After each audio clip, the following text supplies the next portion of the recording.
Hello friends, today we are going to see the next tutorial on MS.NET.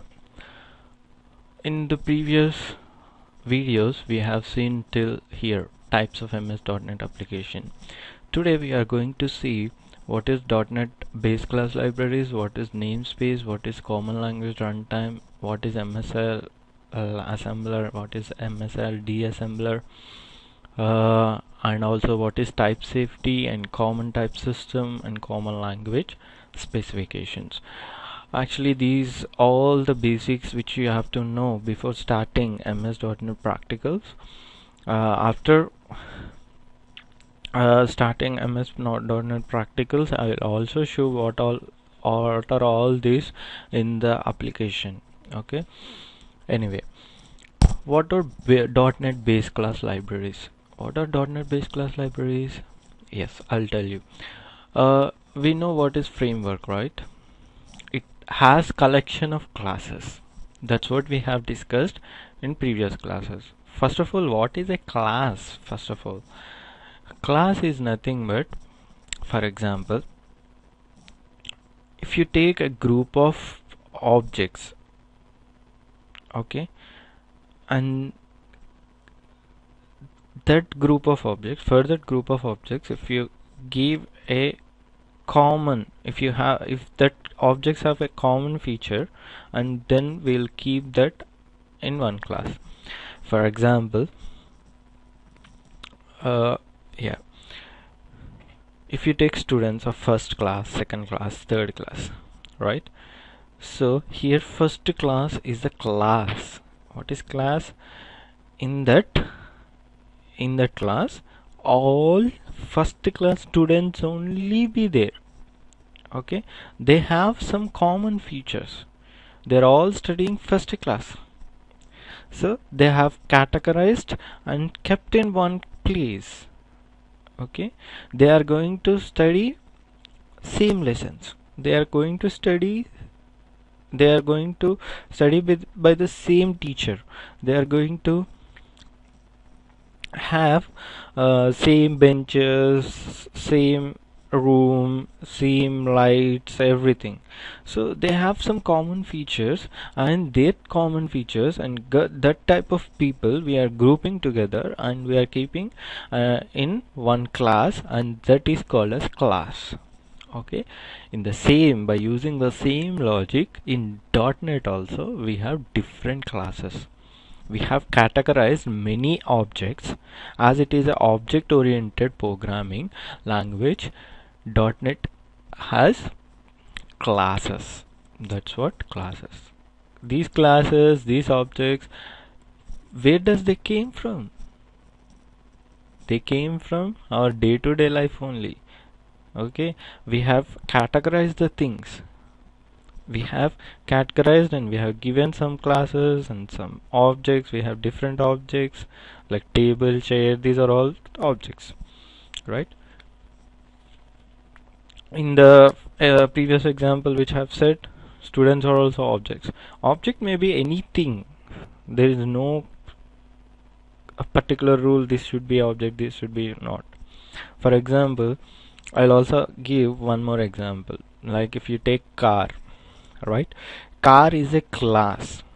It may be BMW, it may be Maruti, it may be something else. So they all come under one category, that is called as car. Okay, so here car is called as a class. Class name is car, and different types of classes comes under objects. So by seeing day-to-day life only, these all programming languages are taken place. So they have applied the same logic over here, and that's why they have created, they have categorized different classes. So that is the main definition of class. What is this class libraries? Okay, for this I will also give one good example. Libraries, we know what is library, right? Where we will have different collection of books. different categories, different collections, different collection of books we have. In the same way, here also we have different kinds of classes, different categories of classes, like car, like motor vehicle, like bus, like everything. These are all classes, right? So all classes are grouped together and they formed a class library. Okay, that is called class library, right? So we know what is class, what is libraries. So what is .NET based class libraries? We'll see now. .NET based class libraries is nothing but .NET, when they have built this framework, they have created a many classes, thousands of classes, but that classes are what? That classes are commonly used by the programmer to build a code. As I said earlier in previous videos, the classes which are used commonly, okay, that have coded and placed in some framework, and they have created some framework by placing a collection of classes of different types and different categories, and they have placed one thing, and that is called as MS.NET framework. Okay, so in different versions they have bolted on different types of other classes, other facilities, other features in different versions. Anyway, I'll show you when I open Visual Studio, which is a tool for programming. So that's what I told. What is Visual Studio? That's what. So it is a tool, right? So when I open the tool, when I show the practicals, I'll tell you what are the different features available in different versions. Anyway, for the time being, what are .NET base class libraries? So they have taken some common classes which were very useful when we are programming. That type of classes they have built ready-madely, they have coded it ready-madely and kept in one place. So whenever we want that classes, we just type the class and we'll use in our programming. So that is called as .NET base class libraries. So who is the author, who is the owner, who is the thing is Microsoft.NET. So Microsoft is the owner, right? So MS.NET base class libraries. So we know what is MS base class libraries. So we'll think one logic. We have got many books in our library. Many books in our library. Okay. When a reader comes, okay, when a student comes or when a learner comes, how does he know where is whatever he wanted the book, suppose he want to have a book on science and fiction, how does he get, right? So we need some logic. We have to categorize that library, right? So how does we categorize? So we'll give some science and fiction, okay, we'll give some row, and for that row we'll give science and fiction as a name, and we'll keep all the books in that which are related to science and fiction in that row, right? So if maths, physics, we have different subjects, so all physics books will come under one row, and all some other books like maths books comes under in some row. So in the same way, there we are using some, right, physics, okay, that is called as namespace. So that are used for categorizing. Namespace is nothing but we have thousands of classes, right? We have thousands of classes. So how do we categorize them? So that is done by having a namespace. And in the previous example which I've told about the library, how do we categorize different books in library? with a namespace, that is physics, maths, whatever it may be. In the same way, in .NET also, in .NET languages, we categorize different type of classes by using namespace. Okay, this is the theory about namespace. Okay, I'll tell different types of examples. I will show you practically when I do programming what is namespace and what are the benefits of that. Of course, not only these classes, okay, we .NET has a very beautiful feature that it can inherit any type of class. So, for example, if I have created my own class, okay, and I just inherited that, and next time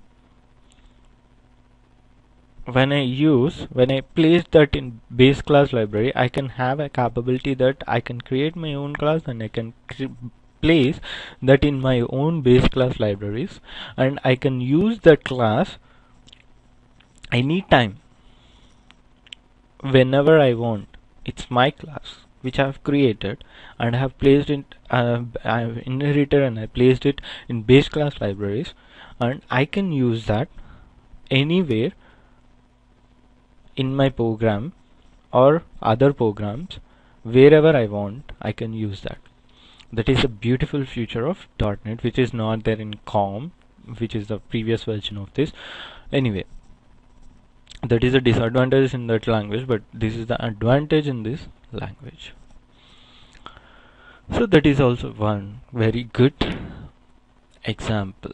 Not example, that it's a good feature. That's what I can say.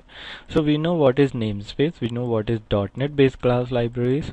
I can also give one more example for namespace. That is, if you take a tree, we have different branches, big branch, large branch, big branch, smaller branches, and after that smaller branches, and after that you will have leaf. So if you want to go to that leaf, you have to go by order, right? First of all, you have to go tree, and we have to go one more branch, and we have to go one more branch, and after that at last we'll reach that leaf. Okay, for example, if a tree has a lot of mangoes, if you want to have that specific mango, how do you go? First of all, you will climb tree and you'll go to branch and you'll go to one more small branch, and after that you will pick up that fruit, and after that you will have that, right? Same way, there is a procedure for anything. For example, if you take dictionary, in dictionary also we'll have different types of words, different type of sorry, different type of words. So how they are categorized? According to the letters, right? Go to L, and after that alphabetical order, LA, LB, LC, like that. We'll order like that, and we can easily catch what the word we are searching for. So in the same way, here also, if you want to go to certain class, you will go by a procedure. For example, system.data, it is used to write any type of data. System dot any type of object, database things.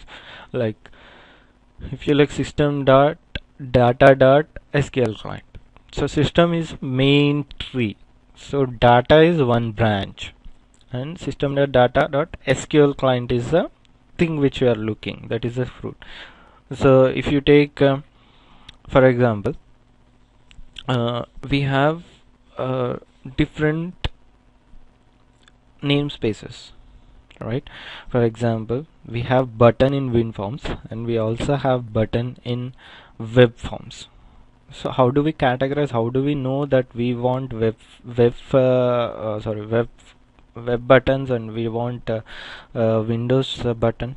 How does the user know? How does the application know? With the help of these namespaces. For example, if you take I mean Windows button, then you have a namespace called system dot, okay, system dot data dot I mean system dot windows dot forms, okay. And in the same way, system dot web dot ui dot uh, what is that, I mean it also have some different namespace. So with the help of these, I mean windows dot sorry web dot sorry system dot web dot forms dot ui dot button, sorry ui dot forms dot button, I think.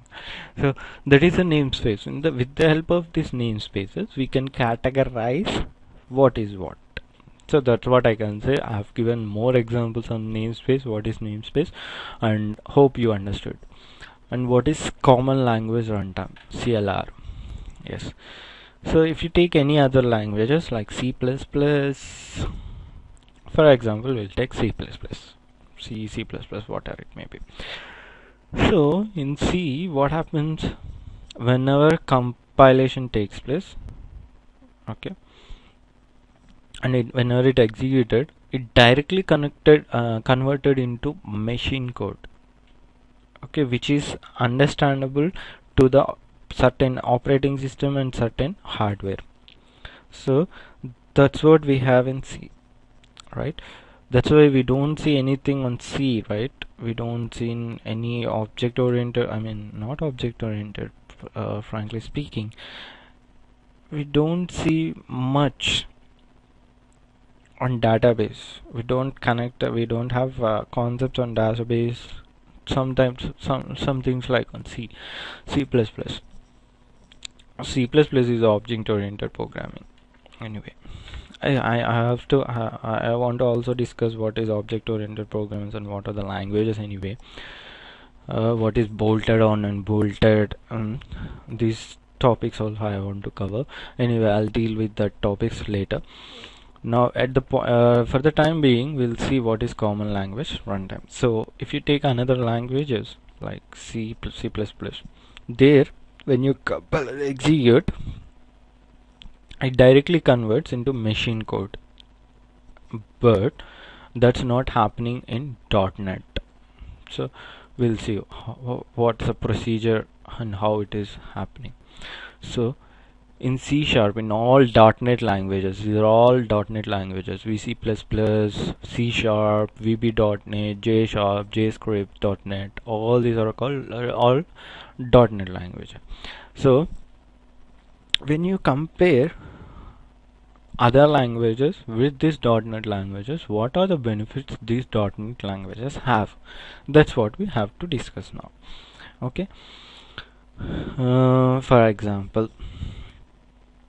you have C++, I mean C++. So whatever the code you have written in C++,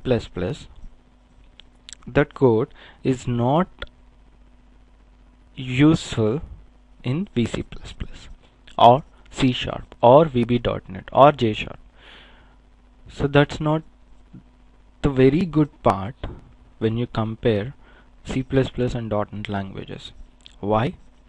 Because there is no interoperability. So I'll tell you one thing. We have different languages, English, Telugu, everything, right? For every languages we have some common things. We have every language we have a vocabulary, every language we have grammar. Whatever may be the language, it has vocabulary and it has grammar, right? See, these are the two basic things when you compare all the languages. In the same way, in programming languages also, we have two different things. One is API, one is syntax. Okay, so these are the APIs, application interfaces, where we use. And what is APIs and what are syntax? See, syntax is very easy to learn. Many people don't spend much time on syntax because it's very easy. I will give you one example on what is syntax. For example, if you take C language, there to print a sentence or a string on the screen, what are the syntax we use? Printf scan, we have printf, right? Scanf, so to read the from the keyboard. So that is we have in C. And what is in C++? Cin and cout. So these are the two basic syntaxes for reading the input and taking the input from the screen and printing the printing the string which we want, or printing the letters which we want. We have to print out. Then these are the syntax which we use. In .NET language we have some more. For console based application we have different, we can build different types of applications by using .NET, and we have different types of syntax. Okay, in C#, we have console based applications, WinForms applications, and different types, and we have to we'll use different types of syntaxes. So in all languages there is a variation in syntax. Maybe in C, in C++, what all other languages, it has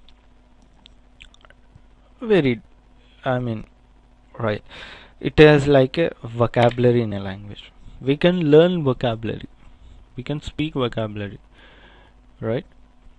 But we can't able to. Grammar is a main one for any language. Coming to languages, don't confuse. I think I'm missing you by combining both. I just came to this example which we have the common languages, English, Telugu, and something like that. In vocabulary and grammar we have, right? So in vocabulary is somewhat very easy to learn, right? But we can't able to learn the grammar. Grammar is a main important thing, and we spend more time on grammar than vocabulary. Anyway, we have different things we know. It's very easy to learn vocabulary, but when compared to the grammar is very hard part, which we spend more time. In the same way, in the programming language also we have different APIs and different syntax. Syntax is very easy, and APIs we'll spend more time on APIs.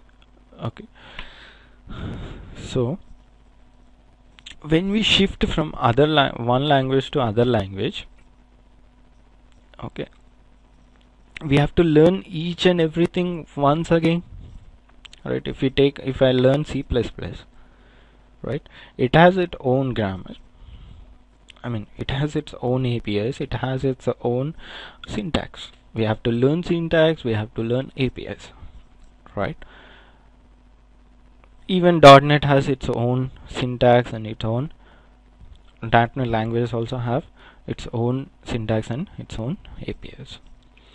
But by keeping this in mind, what Microsoft did is, yes, there is a problem if we shift, if one migrate from one language to another language, so they have to learn the entire language once again.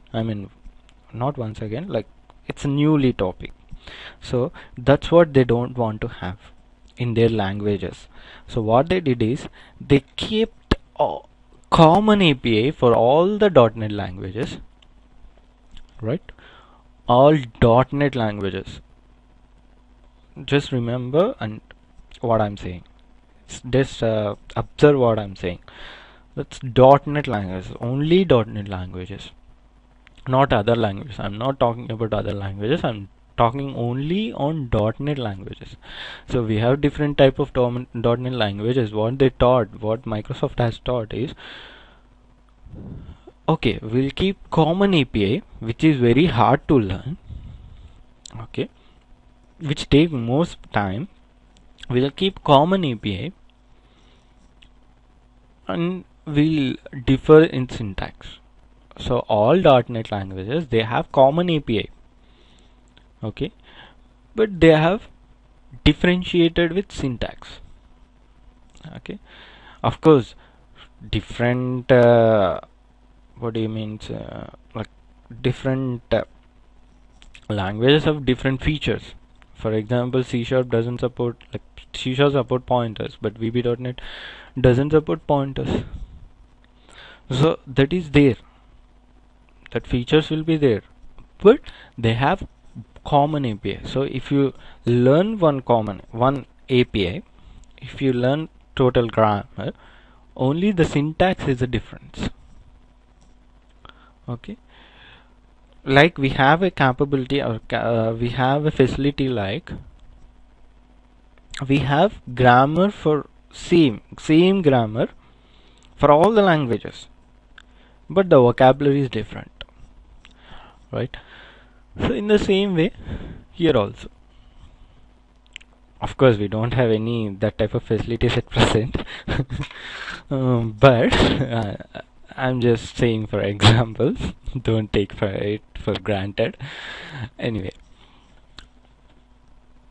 so this is a procedure. We have common API for all .NET languages, only syntax varies. So syntax is very easy to learn, and that is the main benefit of .NET languages.